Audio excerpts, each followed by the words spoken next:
नमस्कार, मैं Shailja Chaudhary concept of physics की सीरीज़ में आपका स्वागत करती हूँ। कॉन्सेप्ट ऑफ फिजिक्स की सीरीज़ में हम पढ़ रहे हैं सेकंड सेमेस्टर के सब्जेक्ट फिजिक्स को, सब्जेक्ट कोड 2002। चैप्टर नंबर है 1, जिसके पहले कुछ वीडियो हम पढ़ चुके हैं। चैप्टर नंबर 1 जो कि है wave motion and its application, इसका ये लास्ट वीडियो है, जिसके अंदर हमें देखना है एनर्जी के ट्रांसफ़र को, कि क्या एनर्जी ट्रांसफ़र होता है। सिंपल हार्मोनिक प्रोग्रेसिव वेव पढ़ी थी हमने, अब उसका हमें एनर्जी ट्रांसफ़र पढ़ना है। Analytic treatment of energy transfer. तो स्टार्ट करते हैं analytic treatment of energy transfer से। हमें पता है कि सिंपल हार्मोनिक प्रोग्रेसिव वेव का समीकरण होता है y बराबर a sine 2 pi upon lambda v minus x. अब आपको वेग, ये है आपका विस्थापन, वेग निकालना है तो विस्थापन का समय के सापेक्ष अवकलन कर दो। वेग होता है दूरी बटा समय, दूरी यानी विस्थापन बटा समय। तो कण का वेग u बराबर होगा dy अपॉन dt। y आपके पास है, इसका t के सापेक्ष अवकलन करना है, तो d by D T, Y की वैल्यू रखो a sine 2 pi V T upon lambda minus 2 pi X upon lambda. a constant है, साइन और ये थीटा है, ये सारी चीज़ 2 pi V T upon lambda minus 2 pi X lambda, ये पूरा साइन थीटा है। तो साइन थीटा का अवकलन होता है कोस थीटा, तो a कोस थीटा ऐसा कैसा।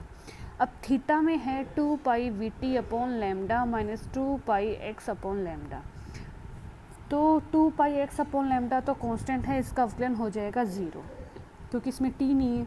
पर 2 pi V T upon lambda में t है, इसका अवकलन करेंगे तो 2 पाई v अपॉन लैम्डा तो कांस्टेंट, और D T upon D T मतलब t का अवकलन हो जाएगा 1। तो इस तरह से आपके पास u आएगा 2 पाई v upon lambda into a cos 2 pi upon lambda we T minus x.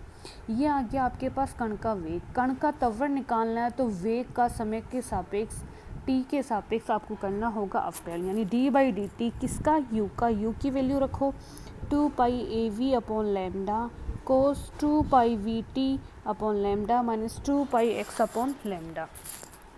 तो 2 pi A V upon lambda constant रह जाएगा, और कोस का जब अवकलन करेंगे तो कोस का आएगा माइनस का साइन थीटा, तो माइनस साइन थीटा की जगह 2 pi V T upon lambda minus 2 pi X upon lambda.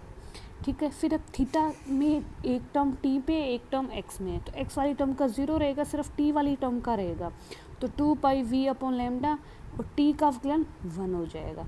तो इस तरह से त्वरण की वैल्यू आपके पास आएगी 4 pi square A V square upon lambda square sine 2 pi lambda we T minus x. इसमें आपको मैथमेटिक्स के जिन जिन फॉर्मूलों को यूज़ करना पड़ा था वो ये थे कि साइन टी का टी के सापेक्ष अवकलन होता है कोस टी, कोस टी का टी के सापेक्ष अवकलन होता है माइनस का साइन टी, और टी का टी के सापेक्ष अवकलन होता है 1। अगर ए टी का अवकलन हम देखें टी के सापेक्ष तो वो आएगा ए। तो आपके पास सरल आवर्त प्रगामी तरंग का विस्थापन का समीकरण था y, विस्थापन के समीकरण का समय के सापेक्ष अवकलन करके आ गया कण का वेग, कण के वेग का समय के सापेक्ष अवकलन करके आ गया कण का त्वरण। ठीक है, अब dy विस्थापन में किया गया कार्य क्या होगा, कार्य क्या होता है, बल गुणा विस्थापन। तो किया गया कार्य dw बराबर बल यानी F इंटू विस्थापन यानी dy। अब अपने को पता है न्यूटन की गति के नियम से कि F बराबर ma होता है, जहाँ पे m द्रव्यमान होता है, मास होता है, a एक्सीलरेशन होता है, त्वरण होता है। ठीक है, अब मान लो घनत्व हमारा रो है, घनत्व रो का फॉर्मूला क्या होता है, द्रव्यमान बट्टा आयतन। अगर आपका आयतन एकांक हो, यूनिट हो, एक हो, तो घनत्व रो बराबर हो जाएगा द्रव्यमान के, यानी रो की जगह आपको m रख देना है। तो F बराबर ma था, तो एकांक आयतन के लिए क्या हो जाएगा, F बराबर रो a। तो कार्य में जो F गुणा dy था उसमें F की जगह आपको रो a लिखना है, इससे कार्य dw हो जाएगा रो a dy। ठीक है। अब ए की वैल्यू आपने समीकरण नंबर 3 में निकाली थी, उसकी वैल्यू आपको पुट कर देनी है, जिससे कार्य डी डब्ल्यू आ जाएगा रो, ए की जगह वैल्यू यानी 4 pi square A V square upon lambda square sine 2 pi upon lambda we T minus x, ये ए हो गया इंटू डी वाई। अब आपको कुल कार्य देखना है, यानी इस पूरे समीकरण का आपको करना है अवकलन। तो डी वाई डी डब्ल्यू का अवकलन किया, लिमिट लगाई 0 से डब्ल्यू, और पूरी इस इक्वेशन का अवकलन किया और लिमिट लगाई 0 से वाई। तो लिमिट 0 से Y rho 4 pi square A V square lambda square sine 2 pi upon lambda कोष्टक में वी टी माइनस एक्स। तो डी डब्ल्यू का समाकलन आया W, तो W बराबर आया लिमिट 0 से y rho 4 pi square A V square lambda square sine 2 pi lambda we T minus x d y. अब हमें पता है कि विस्थापन y बराबर क्या था, a sine 2 pi upon lambda we T minus x. तो इक्वेशन 4 में विस्थापन को फाइंड आउट करना है, विस्थापन की टर्म में लिखना है इक्वेशन 4 को। इससे W आ जाएगा समाकलन 0 से y limit rho 4 pi square we square upon lambda square into विस्थापन y इंटू डी वाई। अब इसका डी वाई के सापेक्ष समाकलन करेंगे तो बाकी सारी चीज़ें बाहर आ जाएगी, सिर्फ y अंदर रहेगा, यानी 4 pi square we square rho lambda square बाहर और y डी वाई का समाकलन लिमिट है 0 से y का समाकलन आएगा y स्क्वायर बाई 2 लिमिट 0 से y। तो इस तरह से कार्य आपका आ जाएगा 4 pi square rho v square y square upon lambda square. तो ये आया आपका कार्य में y का मान रख दो तो क्या आ जाएगा 2 pi square rho v square lambda square, और y स्क्वायर की जगह रखेंगे तो y की वैल्यू क्या है a sine 2 pi upon lambda we T minus x का होल स्क्वायर। तो क्या आ जाएगा कार्य और ऊर्जा की विमा सेम थी, तो ये जो कार्य है वो ऊर्जा है, ऊर्जा भी कौन सी स्थितिज ऊर्जा है, जो एकांक आयतन में, क्योंकि अपने ने एकांक आयतन लिया था तभी आपका द्रव्यमान है वो रो के बराबर हुआ था। अतः एकांक आयतन की स्थितिज ऊर्जा क्या आएगी 2 pi square rho v square upon lambda square A square sine square 2 pi upon lambda we T minus x. इसको कह दिया समीकरण 6। अब आपको निकालनी है गतिज ऊर्जा, क्योंकि आपको टोटल ऊर्जा निकालनी है। टोटल ऊर्जा होती है गतिज ऊर्जा स्थितिज ऊर्जा का योग। स्थितिज ऊर्जा निकालने के लिए आपने कार्य निकाला, कार्य होता है बल गुणा विस्थापन, बल होता है F बराबर ma।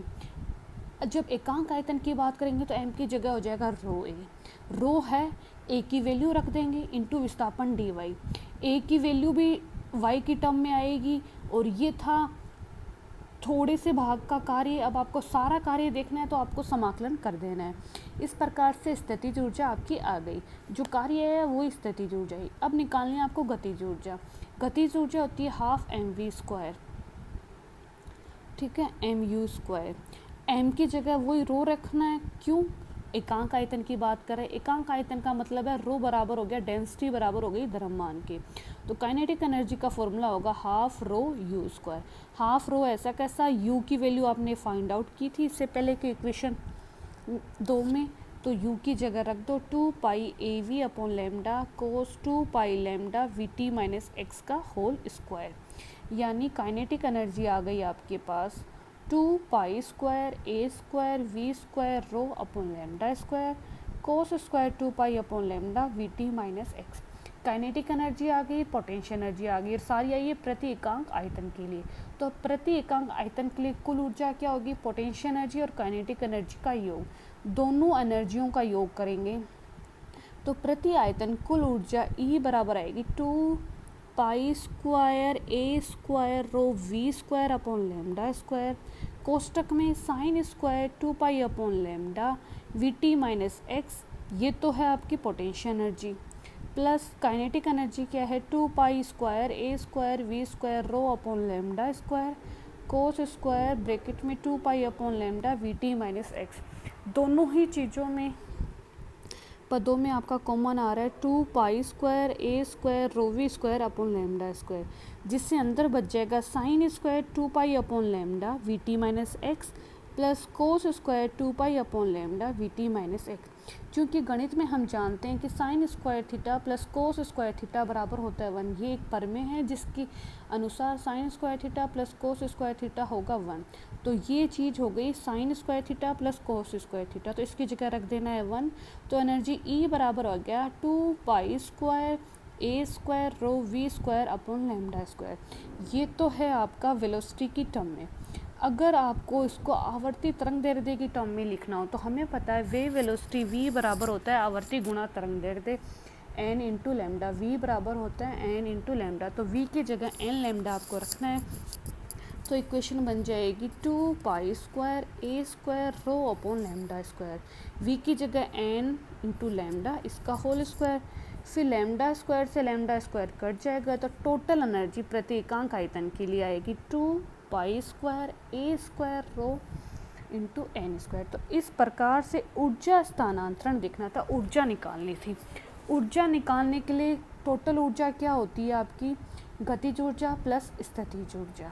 ठीक है, गतिज ऊर्जा होती है half m v square, half m v square. एकांक आयतन की बात करते हैं तो डेंसिटी रो बराबर हो जाती है द्रव्यमान के, इसलिए गतिज ऊर्जा के लिए फॉर्मूला यूज़ करना है हाफ एम की जगह रो यू स्क्वायर। तो आपको यू चाहिए, वेग चाहिए कण का। ठीक है, स्थितिज ऊर्जा निकालने के लिए आपको कार्य निकालना पड़ेगा। कार्य होता है बल गुणा विस्थापन। ठीक है, बल गुणा विस्थापन कर दिया। बल होता है F बराबर एम ए। एकांक आयतन की बात करेंगे तो एम की जगह रो, यानी कार्य हो जाएगा रो